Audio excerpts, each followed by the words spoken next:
significaba esto de romper un poco con un gobierno democrático. No se olviden que veníamos ya con el primer gobierno de Hipólito Yrigoyen, del 16 al 22, del 22 al 28 Marcelo Torcuato de Alvear, y del 28 en adelante venía el segundo gobierno de Hipólito Yrigoyen, que por supuesto no llega a feliz término porque es derrocado en el 30. Ahora bien, ¿por qué suceden estas cosas? ¿Por qué se rompe un orden constitucional? Las excusas pueden ser muchas, pero indudablemente nosotros, y sobre todo en historia, ustedes tienen que ver un contexto internacional, no solo nuestro contexto interno, digamos, nuestro contexto doméstico, sino teníamos que ver qué pasaba en el mundo. Ustedes ya deben haber visto el crack del 29, deben haber visto que la economía se rompe en ese momento, y eso trae para nuestro país muchas consecuencias. Llámese desocupación, depreciación del peso, baja del precio de los cereales, disminución de los salarios, o sea, todas cuestiones económicas que, sin lugar a dudas, golpean fuerte a cualquier gobierno.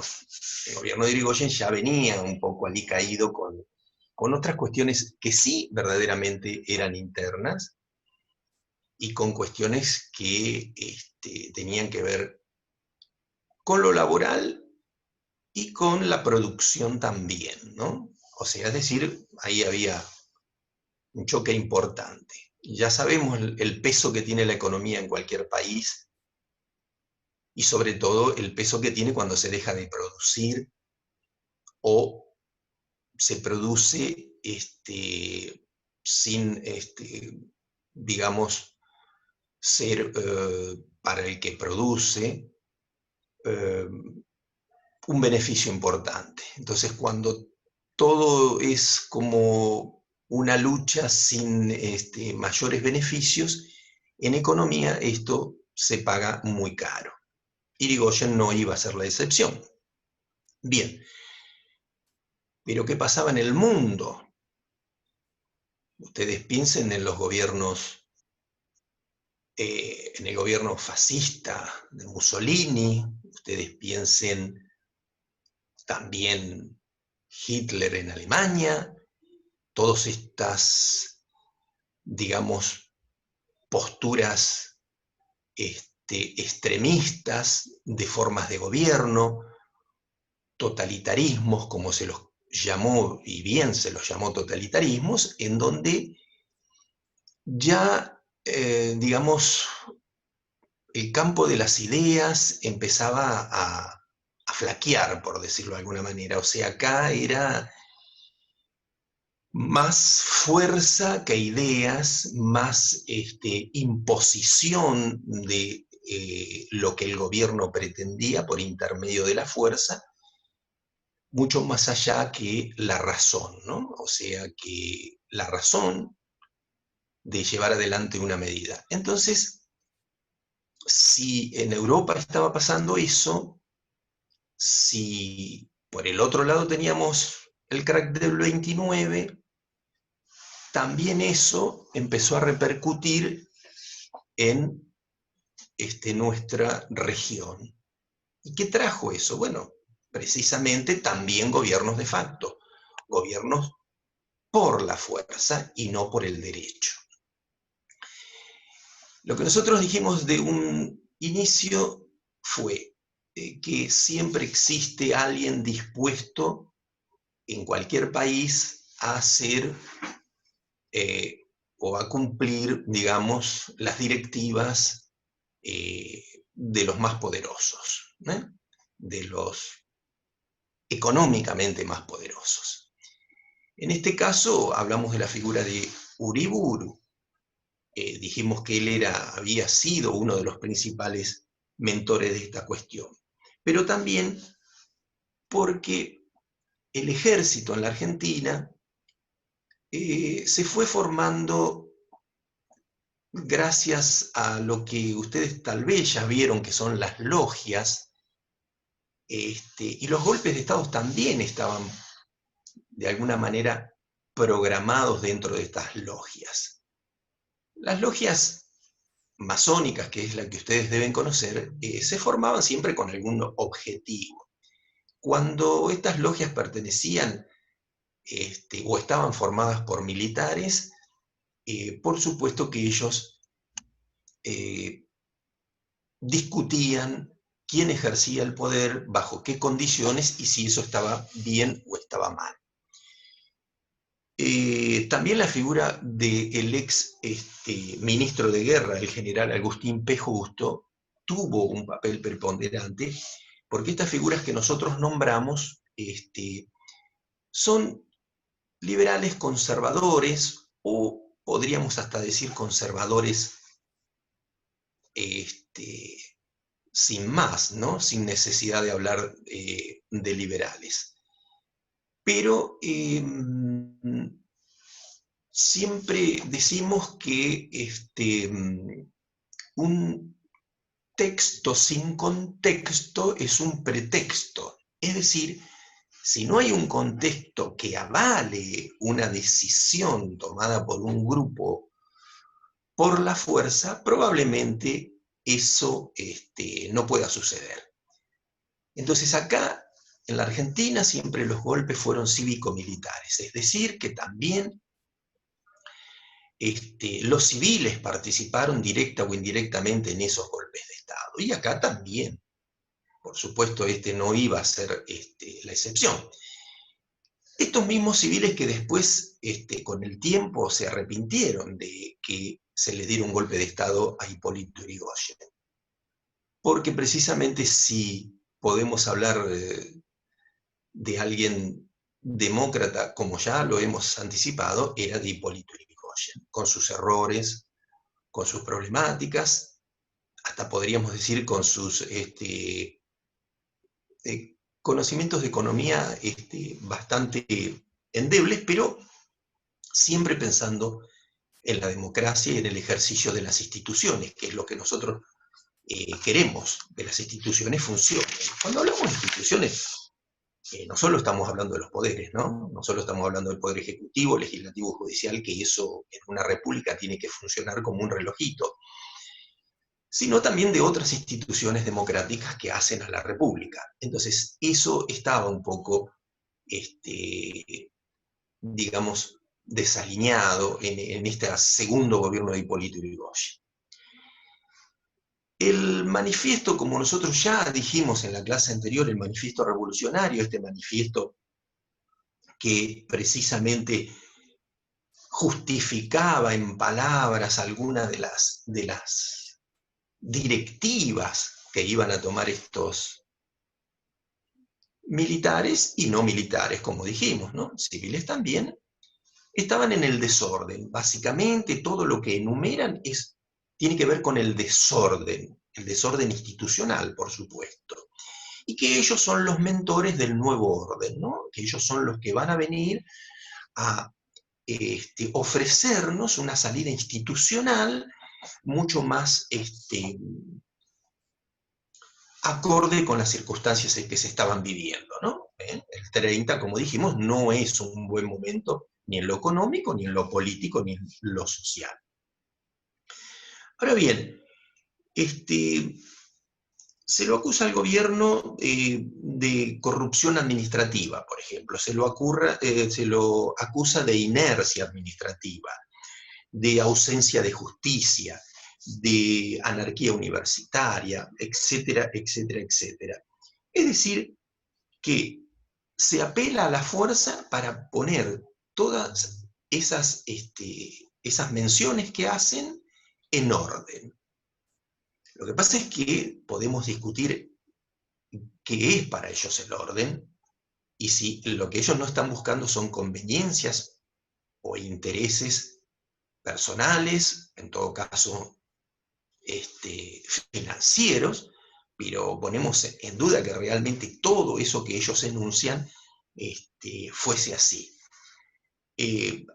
Hablan de un gobierno provisional, o sea, un gobierno provisional se supone, ya su título lo dice, que va a estar provisoriamente hasta que se ponga de nuevo en orden la administración y se pueda convocar nuevamente a elecciones. Incluso hablan de fraude, cuando en realidad no hubo ningún fraude en la elección de Hipólito Yrigoyen, ni tampoco hubo ningún fraude en ese periodo de los gobiernos de Iure, ¿no?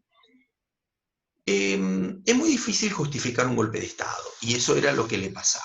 Este gobierno provisional tenía intereses, sobremanera intereses comerciales. Y si ustedes comienzan un poco a ver y a leer los apuntes que nosotros tenemos, ellos están buscando la manera de distribuir entre el sector de los poderosos o de los grandes capitales y poner ese gobierno al servicio de esos grandes capitales.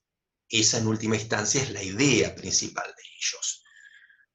Cuando nosotros hablamos de la formación, ustedes recordarán, de las juntas reguladoras de la producción, precisamente esa tarea es la que quieren hacer, ¿no? Junta reguladora de vinos, por ejemplo. Regular es manejar de alguna manera la economía a gusto y piacere del gobierno de turno. Entonces,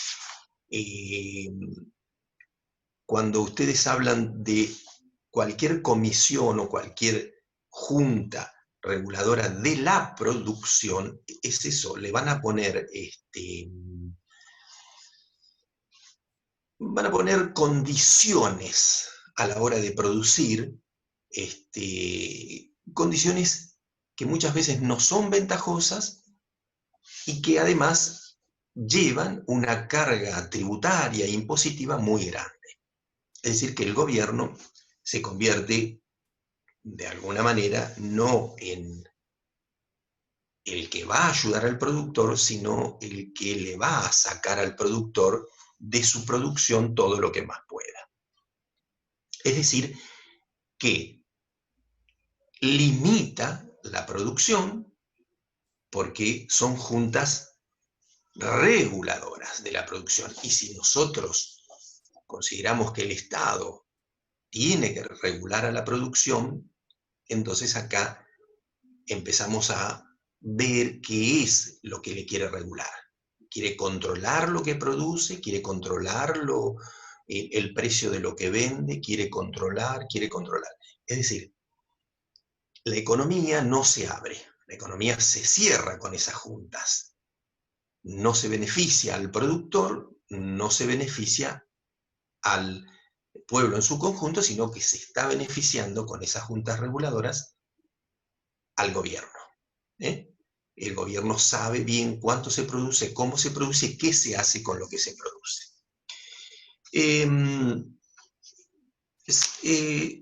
Habíamos dicho también que era importante que ustedes supieran el tema de la doctrina de la Corte Suprema sobre el reconocimiento de los gobiernos de facto.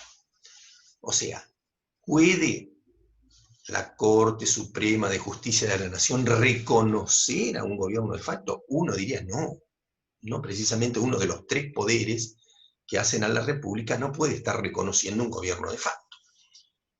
Gobierno por la fuerza. Se supone que no. Bueno, aquí la Corte obra de tal manera como nosotros podríamos pensar ahora, ¿no?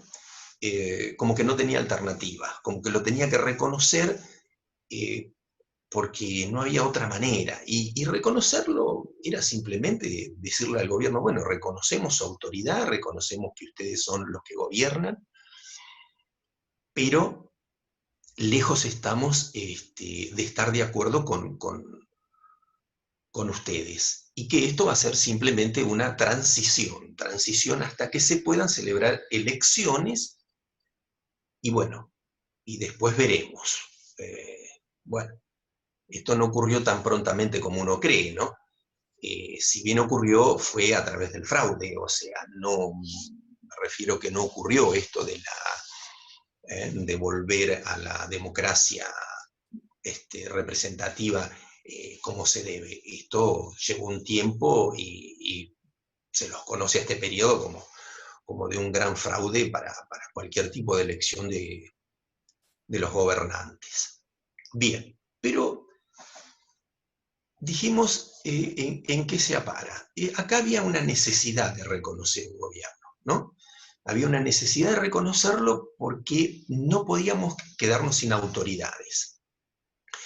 Y si este gobierno asumió de alguna manera por la fuerza y comanda de alguna manera, también, valga la redundancia, las fuerzas militares y policiales, y además ya hay un hecho consumado, como nosotros lo habíamos dicho, que estaba dentro de una de las tesis, la del hecho consumado, la acordada esta de la Corte no hace más que decir, bueno, este periodo de transición tenemos que reconocer a este gobierno de facto para pasar a una instancia mejor.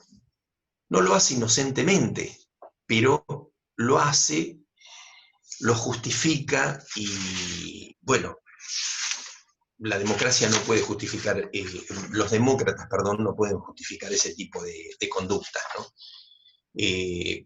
Si bien parecería que este gobierno no les dejó mucha alternativa.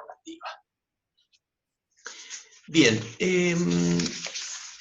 ustedes también van a tener que, hay un hecho que es muy importante, que es la creación en 1935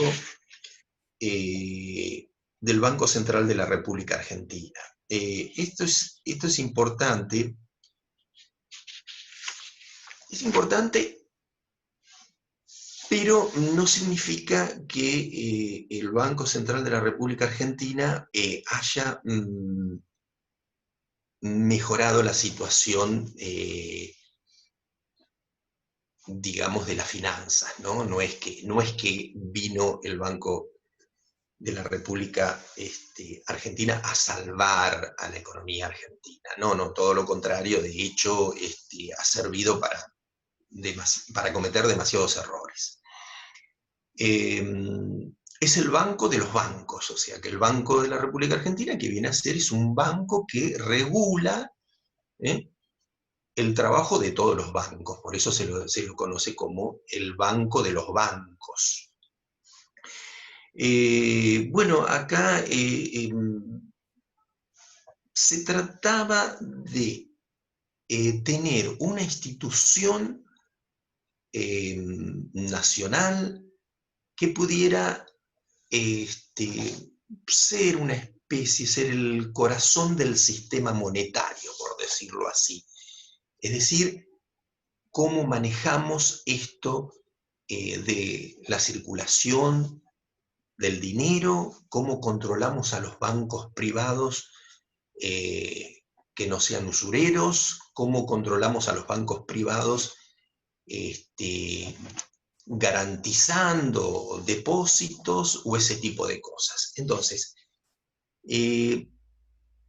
solamente sepan que se creó en ese año, sepan para qué lo crearon, ¿no? Básicamente no es solo para un problema de nacionalismo, sino que tiene que ver con bueno, cómo controlo yo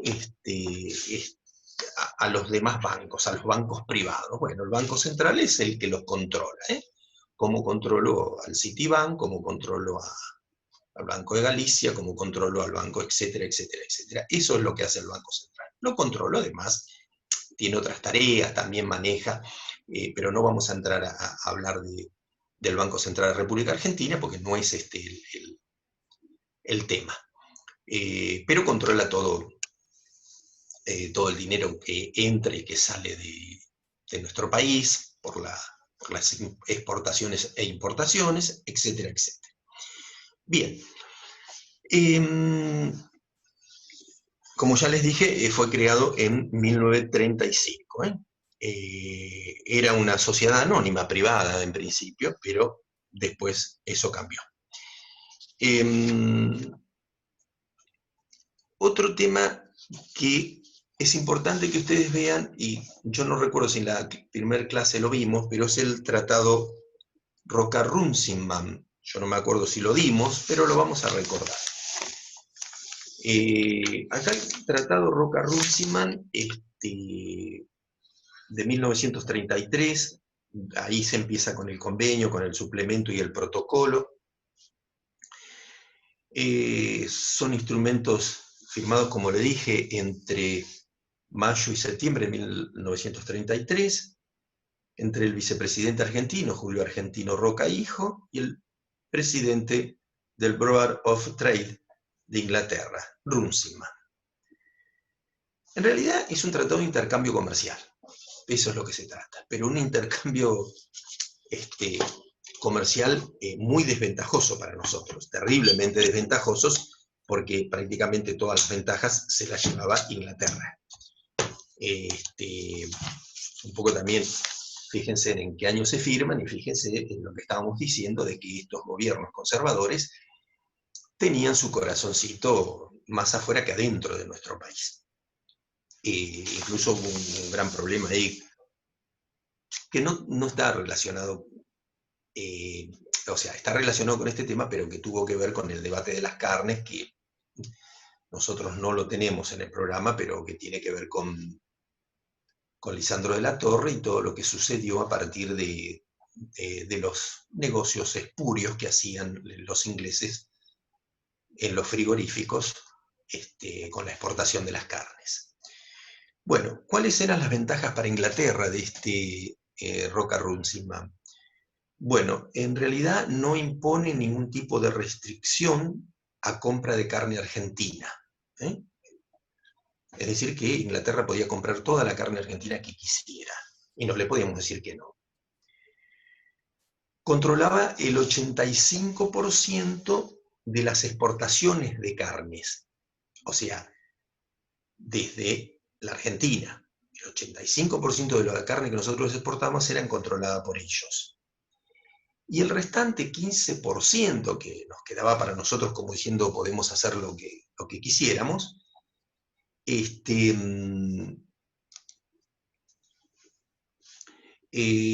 estaban controladas por empresas argentinas sin fines de lucro. Después, para la Argentina la mayoría eran obligaciones.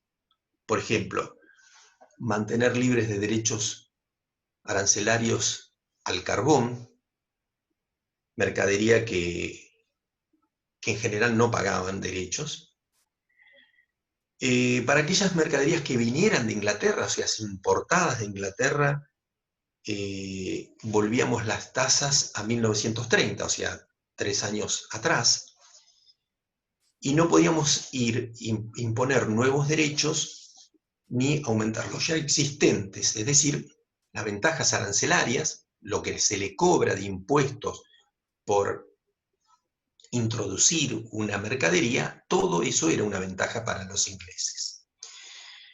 Después nosotros teníamos que invertir nuestras divisas en el Reino Unido y también pagarle parte de la deuda externa que nosotros nos habíamos comprometido con ellos. Y finalmente se les daba un tratamiento benévolo a las empresas británicas de los servicios públicos. Es decir, que es digamos, un tratado bastante vergonzoso para la Argentina, ¿no? Diríamos que la mayoría de las ventajas eran para el Reino Unido. Y esto se firma por esta cuestión de que muchos del gobierno tenían su corazoncito puesto en los ingleses. Y no solo su corazoncito, sino también su bolsillo.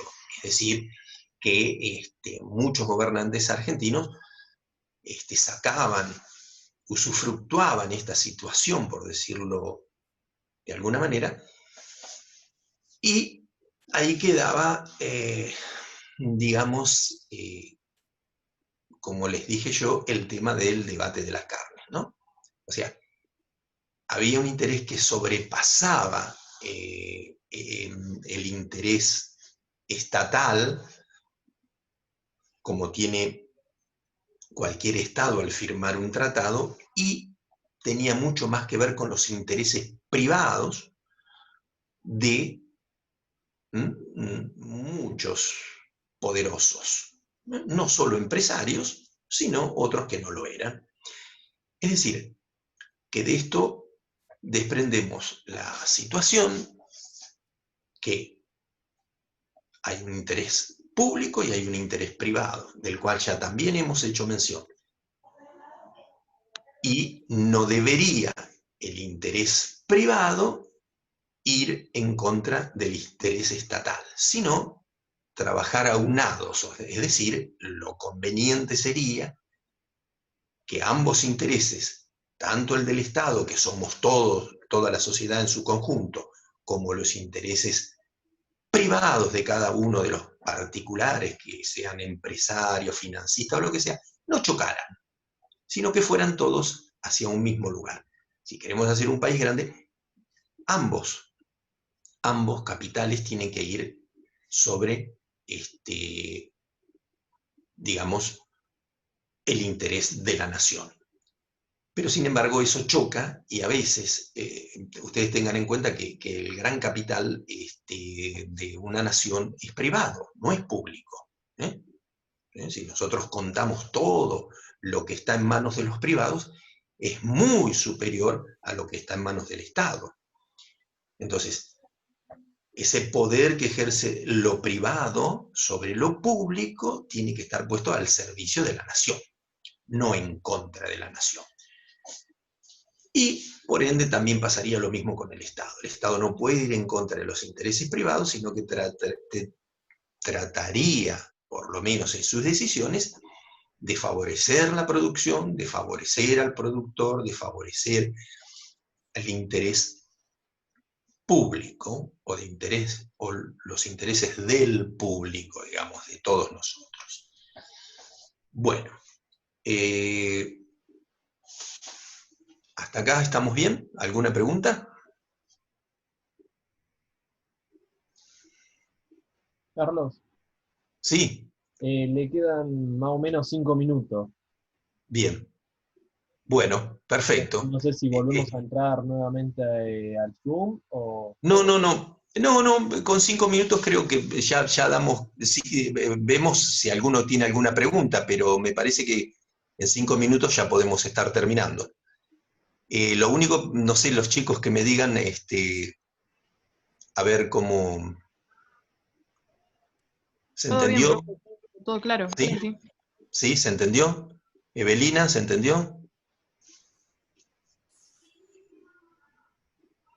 ¿Evelina? No. Sí, ¿Federico? sí, todo clarísimo. Sí, profe, se entendió todo muy claro. Todo muy claro. Itatí, Guille, Constanzo, ¿se entendió?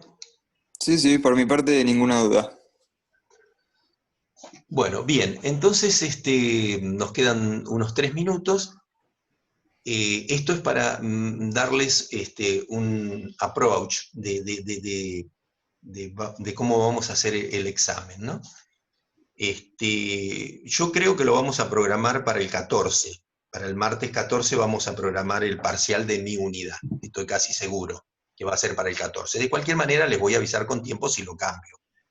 Pero creo que el martes 14, a ver, no sé si o un poquito más, porque ¿cuántos tiene que tener? Una semana.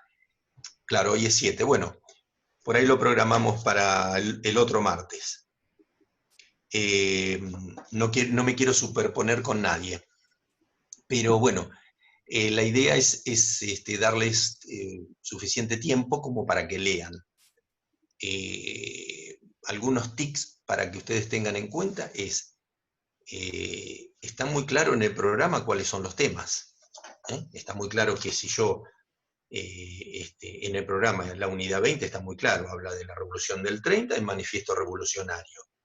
Habla de la doctrina de la Corte Suprema sobre reconocimiento de gobiernos de facto, habla del periodo conservador, habla de las juntas reguladoras de la producción y del Tratado Roca-Runciman. Es decir, ahí tienen ustedes, serían 1, 2, 3, 4, 5, 6 temas, digamos, porque cada título se convierte en un tema. Entonces, afinen bien para cuando tengan mi parcial sobre eso, porque sobre eso vamos a preguntar. O sea, la idea es preguntar sobre lo que vimos y sobre la bibliografía que ustedes tienen. Entender bien este periodo conservador, este periodo institucional muy distinto a los demás, entender un poco por qué se dio un golpe de Estado, entender cuál es el contexto internacional. Después, respecto al reconocimiento de la Corte, eso está clarito. Sepan por lo menos las tesis que ellos mismos esgrimieron para justificar de alguna manera el gobierno de facto. De acuerdo al el Tratado Roca-Runciman está clarito, no es muy difícil, son algunas ventajas para nuestro país, pero la gran mayoría de las ventajas para el Reino Unido. Y después, respecto a las juntas reguladoras de la producción, bueno, ya lo vimos, y explicamos qué hacían las juntas, para qué fueron formadas, y qué intenciones tenían. Yo en la bibliografía que les pasé, están todos estos temitas. Así que bueno, nos está quedando un minuto y se nos va a cortar. La otra vez se me cortó y ni siquiera los pude saludar. Así que ya estamos casi en cualquier momento se corta. Yo ya entonces les voy a, como programé esto, les voy a programar el día del parcial, nada más que no va a decir clase, sino que va a decir parcial. Y bueno, si da como para dar otra clase anterior para las preguntas, lo hacemos. Y si no, directamente pasamos al parcial. Nuestra unidad es bastante simple, bastante corta, así que no hay mayores cosas raras. Bueno, no sé si a algunos le quedó alguna pregunta. No, profe. Nada. Bueno, no, porque se está por cortar, entonces la otra vez se me cortó y no los pude ni saludar. Bueno, ¿Constanzo no tiene pregunta? No, profe, gracias. Chávez.